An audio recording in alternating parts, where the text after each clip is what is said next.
नमस्कार दोस्तों, यूपीएससी सफलता क्लासेस के इंट्रो वीडियो के साथ मैं मनीष ओझा आपका स्वागत करता हूं। दोस्तों, अगर आप किसी भी वनडे एग्ज़ाम की तैयारी कर रहे हैं, यूपीएससी, एलटी ग्रेड या फिर टीचिंग से रिगार्डिंग कोई भी exam like UP TET, super TET, तो उस कंडीशन पे हमारा चैनल आपके लिए बहुत ही यूज़फुल सिद्ध होगा। हमारे चैनल में आने वाले टाइम पे इन सारे एग्ज़ाम के सिलेबस के अकॉर्डिंग सारा मटेरियल अवेलेबल होगा। साथ ही साथ आप टेलीग्राम या व्हाट्सएप से भी जुड़ सकते हैं, जहाँ पे अगर आपको कोई भी डाउट है, कोई भी क्वेरी है, तो आप डायरेक्टली हमसे पूछ सकते हैं। बात करते हैं कुछ इम्पॉर्टेंट क्वेश्चन जो कि आपके आने वाले एग्ज़ाम के लिए काफ़ी हेल्पफुल होंगे। डिस्कस करते हैं, जिसमें से कि पहला क्वेश्चन है, तुंगभद्रा नदी परियोजना किस राज्य में स्थित है? ऑप्शन है आंध्र प्रदेश, महाराष्ट्र, उत्तर प्रदेश, कर्नाटक।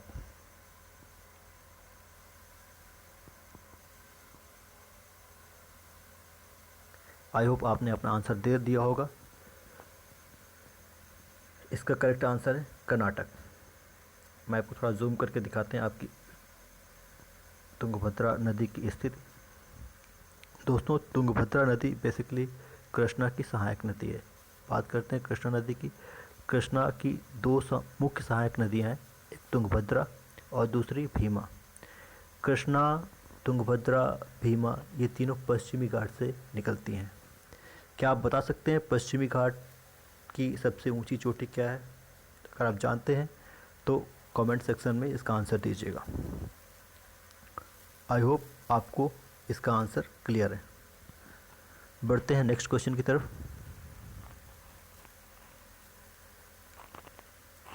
उत्तर प्रदेश निर्यात निगम की स्थापना कब की गई? ऑप्शन है 20 जनवरी 1968, 20 जनवरी 1967, 20 जनवरी 1966, 20 जनवरी 1965। यहाँ पे आप देख सकते हैं सारे ऑप्शन में डेट को लेकर कोई कन्फ्यूज़न नहीं है। सब में जो डेट है वो 20 जनवरी ही है। अब हमें जो कन्फ्यूज़न होगा वो ईयर को लेकर के होगा, सो वो कन्फ्यूज़न भी दूर करते हैं। इसका आंसर मैं आपको बताता हूँ। इसका आंसर है 1965। हम सभी जानते हैं कि हरित क्रांति हमारे देश में 66 टू 67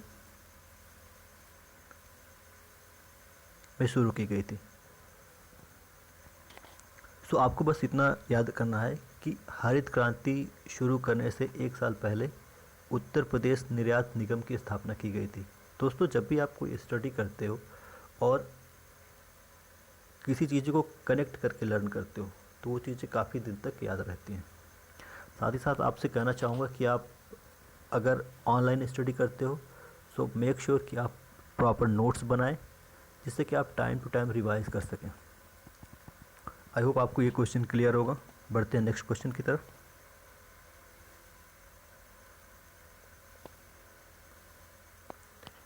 केंद्रीय ग्लास एवं सिरेमिक अनुसंधान संस्थान स्थित है? ऑप्शन है आगरा, दूसरा ऑप्शन है खुर्जा, तीसरा ऑप्शन है कानपुर और लास्ट ऑप्शन है फिरोजाबाद। आई होप आपने इसमें अपना आंसर कर दिया होगा और इसका सही आंसर है खुर्जा। खुर्जा बेसिकली चीनी मिट्टी या फिर चीनी मिट्टी से संबंधित उत्पादों के लिए फेमस है। यहाँ पे हमारा पहला ऑप्शन है आगरा, ताज नगरी। लेकिन जब आप एग्ज़ाम में जाओगे तो ताज नगरी को लेकर क्वेश्चन नहीं आएगा। यहाँ पे आपको क्वेश्चन मिलेगा कि आगरा फेमस है, जिसमें कि चमड़ा, खेल के सामान, ऐसे कुछ ऑप्शन होंगे, तो उसमें आपको सिलेक्ट करना है चमड़ा। कानपुर भी चमड़े के लिए फेमस है। एडिशनली लाइफ सेविंग इक्विपमेंट, जीवन रक्षक उपकरण के लिए भी कानपुर फेमस है। फिरोजाबाद आप सभी जानते होंगे, कांच या फिर कांच से बने हुए उत्पादों के लिए फेमस है। बढ़ते हैं अगले क्वेश्चन की तरफ। कौन सी जनजाति दीपावली को शोक का त्यौहार मनाती है? हालांकि अब नहीं मनाती है, बट ये स्टार्टिंग में था, सो आज भी वो क्वेश्चन पूछा जाता है।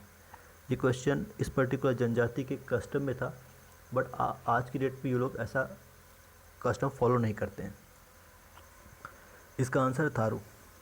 थारू जनजाति से जुड़े कुछ क्वेश्चन जो कि यूपीएससी या फिर वेरियस एग्ज़ाम में पूछे जाते हैं। अभी हाल में ही यूपी टेट का एग्ज़ाम हुआ था, उसमें इससे रिगार्डिंग क्वेश्चन आया था। इससे क्वेश्चन पूछा जाता है कि उत्तर प्रदेश की सबसे बड़ी जनजाति क्या है, तो आपका आंसर थारू होगा। अगर आपसे पूछा जाता है उत्तर प्रदेश में तराई या फिर पर्टिकुलर गोरखपुर क्षेत्र में कौन सी जनजाति पाई जाती है, तो आपका आंसर होगा थारू। या फिर कई बार यूपीएससी में पूछा गया कि थारू जनजाति किस वंश से संबंधित है, तो उसमें आपका आंसर होगा किरात वंश। कोल किरात का नाम आपने सुना होगा, किरात। थोड़ा सा इसमें लिखने में दिक्कत होती है, आई होप आप लोग एडजस्ट करोगे। दूसरा ऑप्शन है यहाँ पे खासी। खासी आपने सुना होगा, गारो खासी जयंतिया पहाड़ियाँ हैं मेघालय में, वहीं पे ये जनजाति निवास करती है। और इसमें अगला ऑप्शन है मुंडा। मुंडा झारखंड के छोटा नागपुर पठार में निवास करती है। और ऑप्शन नंबर सी भील, जहाँ भी हमने पढ़ा था कि उत्तर प्रदेश की सबसे बड़ी जनजाति या सबसे ज़्यादा जनसंख्या में जनजाति थारू है, वहीं भील भारत की सबसे बड़ी जनजाति है। अगर हम बात करते हैं निवास स्थान की, तो गुजरात, राजस्थान, महाराष्ट्र, मध्य प्रदेश और छत्तीसगढ़ में इसका निवास स्थान है। बढ़ते हैं नेक्स्ट क्वेश्चन की तरफ। नालंदा महाविहार का निर्माण किसने शुरू किया था? ये क्वेश्चन अपने आप में काफ़ी इम्पोर्टेंट है।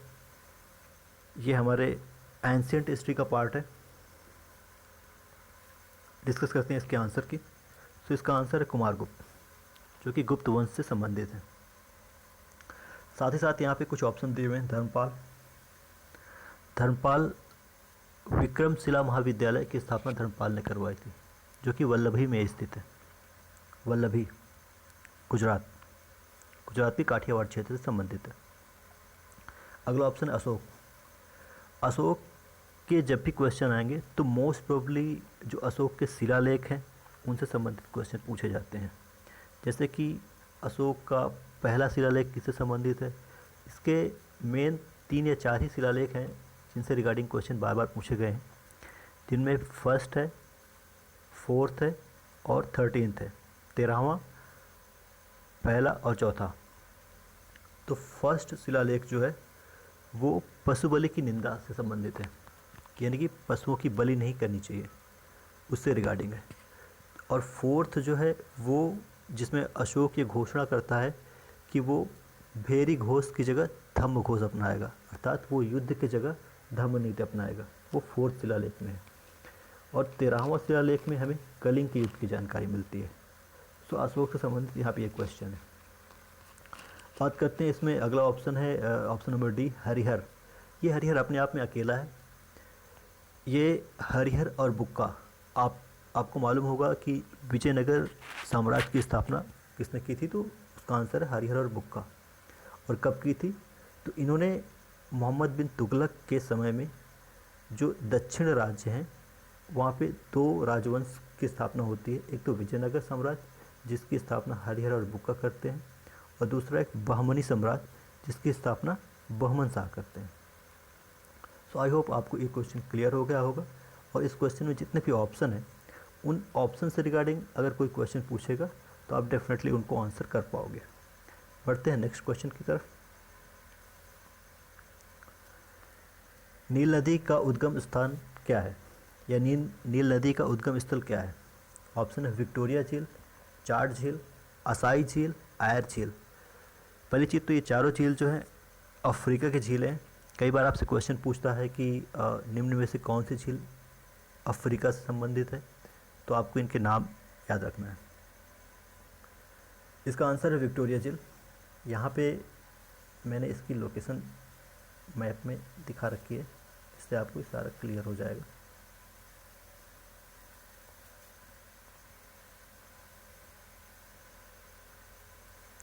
यह है, यहाँ से नील नदी निकलती है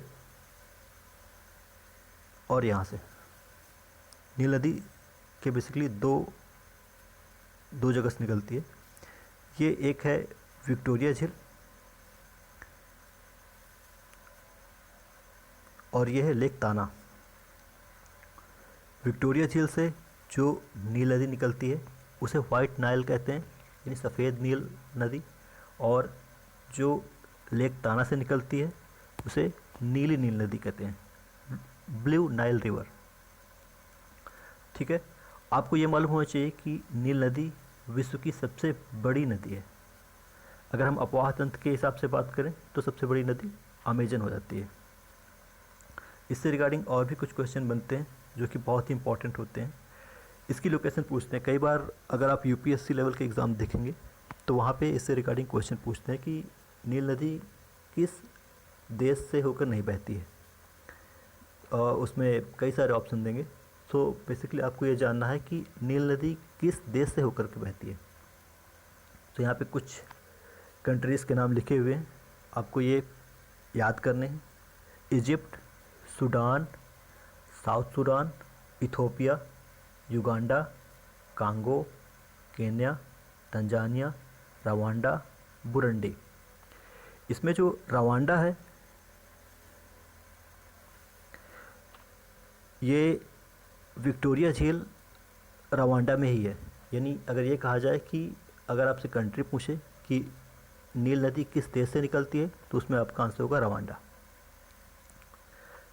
नील नदी से संबंधित आई होप सारे क्वेश्चन हमने डिस्कस कर लिए हैं। अगर आपको फिर भी कोई डाउट है तो आप कमेंट में लिखिएगा।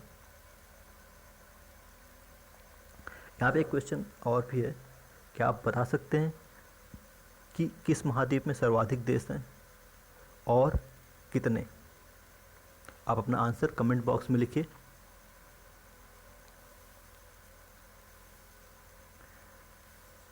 अगला क्वेश्चन है, शक संवत पर आधारित राष्ट्रीय पंचांग कब अंगीकृत किया गया?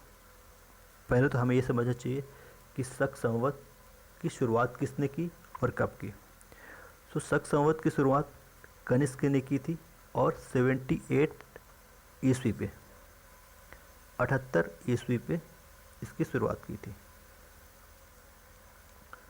शक संवत हमारे देश का राष्ट्रीय संवत है जिसको 22 मार्च 1957 में स्वीकृत किया गया। चलते हैं नेक्स्ट क्वेश्चन की तरफ।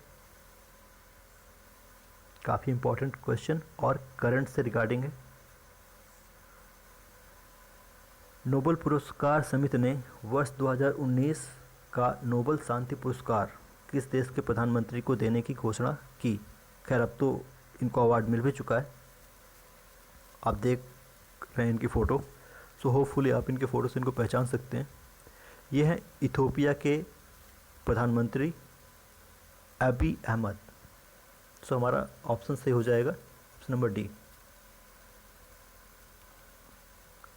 साथ ही बात करते हैं शांति के नोबेल पुरस्कार की, ये कहाँ दिया जाता है। शांति का नोबेल पुरस्कार ये ओस्लो में दिया जाता है। बाकी सारे नोबेल पुरस्कार स्टॉकहोम में दिए जाते हैं। सो इस क्वेश्चन से रिगार्डिंग हमने सारे पॉइंट या जो भी एडिशनल फैक्ट हैं वो डिस्कस कर लिए हैं। एक चीज़ आप नोट कीजिएगा कि जो क्वेश्चन यहाँ पे आपको दिखाई देता है इसके अलावा जो भी फैक्ट डिस्कस किए जाते हैं वो भी इम्पॉर्टेंट है। सो अगर आपको इनमें कोई ऐसा फैक्ट लगता है जो आपको नहीं मालूम है तो प्लीज़ आप उनको नोट डाउन कीजिएगा। अगला बहुत ही इम्पोर्टेंट क्वेश्चन, सती प्रथा को गैर कानूनी किसने घोषित किया? आई होप इसका आपको आंसर मालूम होगा, बट इसके जो एडिशनल फैक्ट मैं आपको बताऊंगा वो डेफिनेटली आने वाले किसी भी एग्ज़ाम में आपको हेल्पफुल होंगे। तो इसका आंसर है विलियम बेंटिंग।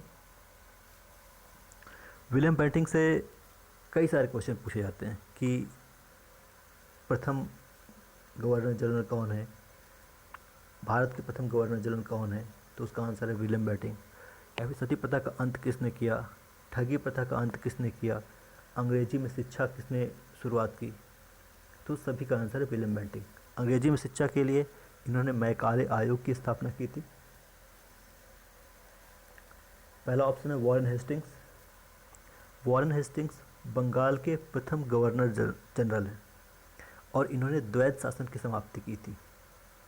द्वैत शासन किसने लागू किया था? द्वैत शासन को क्लाइव ने लागू किया था बंगाल के क्षेत्र में। अगला ऑप्शन है कार्नवालिस। कार्नवालिस से रिगार्डिंग कई सारे फैक्ट या फिर क्वेश्चन हमारे एग्ज़ाम में पूछे जाते हैं, या फिर आप कोई भी एग्ज़ाम पेपर उठाओ देखो तो वहाँ पे आपको कार्नवालिस से रिगार्डिंग क्वेश्चन आपको मिल जाएंगे। सबसे पहला क्वेश्चन पूछा जाता है कि सिविल और पुलिस सेवा का जनक किसे कहा जाता है? तो उसका आंसर है कार्नवालिस। दूसरा ये क्वेश्चन पूछा जाता है कि स्थायी बंदोबस्त किसने लगाया? तो भी उसका आंसर कार्नवालिस। या फिर इनका जो शासनकाल है, जो इंडिया पे इन्होंने रूल किया है, उसकी ड्यूरेशन क्या थी? तो वो थी 1772 टू 1785। और अगला है ऑप्शन कर्जन। लॉर्ड कर्जन बोलते हैं, ये बेसिकली बंगाल विभाजन के लिए फेमस है। बंगाल विभाजन 1905, जिसके चलते भारत में स्वदेशी आंदोलन देखने को मिला था। सो इस क्वेश्चन से रिगार्डिंग आई होप इतने इम्पॉर्टेंट फैक्ट बनते हैं, और ये हमारे इस सीरीज़ का आखिरी क्वेश्चन है।